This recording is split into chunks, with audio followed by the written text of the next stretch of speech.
Hello, আসসালামু আলাইকুম। সবাই কেমন আছেন? আশা করি সবাই ভালো আছেন।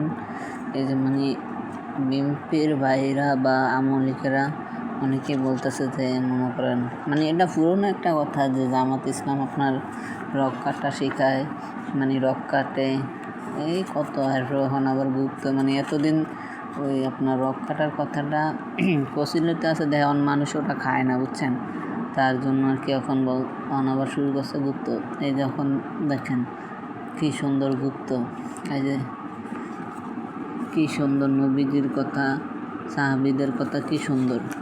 আর এই দলটারে আপনারা কি বলেন? কমন সেন্স বলতে যে আমাদের ভিতরে কিছু নেই, সেটা আবারও বাস্তবায়ন হলো আমাদের।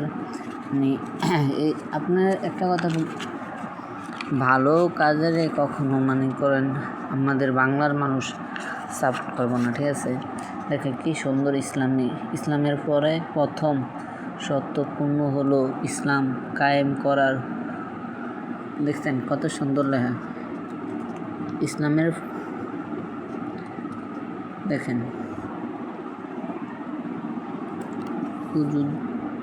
এই যে দেখছেন কত সুন্দর লেখা। এগুলা আপনারা কোনো দলে কোনো প্রতিষ্ঠানে যদি পান তাহলে বলেন, ঠিক আছে? কি সুন্দর নবীজির কথা, ইসলামের কথা, মহিলাদের কথা, কীভাবে মহিলার পর্দায় থাকবে সেগুলোর কথা, অনেক, বুঝছেন? এইসব দেখেন অনেক। তো কি বলবো বলেন? আর আমার কাছে আরও বই আছে, এটা শুধু একটা সিম্পল আপনার করে দেখাইলাম, ঠিক আছে? ইসলামের কত সুন্দর সুন্দর কথা, ঠিক আছে? কীভাবে একটা মানুষ চলবে, কীভাবে নিজেকে পরিবর্তন করবে সেইগুলোর কথা, বুঝছেন? আর এখনকার মানুষ জামাত ইসলামের এই যে শেখ হাসিনা যে ধর্ম বিদ্বেষী ছিল, ঠিক আছে? আমরা যদি কখনো জামাত ইসলামে যদি এই জুলাই আগস্ট যদি না হইতো, তাহলে আমরা কখনোই বুঝতে পারতাম না যে জামাত ইসলাম এত সুন্দর একটা